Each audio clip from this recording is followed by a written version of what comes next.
So hello guys, welcome back to my YouTube channel Calendar Builders.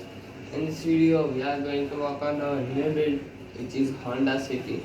As you know our MS build is done and now we are going to work on our new build which is Honda City. In this video we are going to tear it apart. Let's get going. So this is our new build which is Honda City.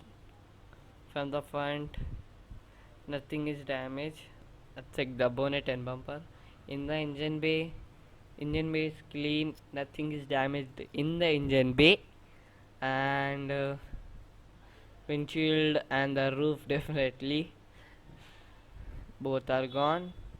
And from this side car looks something like this, and the rear wheel is bent, and from back side the car looks in a good shape. It looks very good from the back, and from this side the front tire is bent and the rear tire is bent. So let's get started.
So this is going to be it for Honda City. When the framework will be done, we are going to bring it back and install all the parts. So thank you for watching. Like, share, and subscribe. I'll see you guys in the next video. Till then, take care. Bye bye.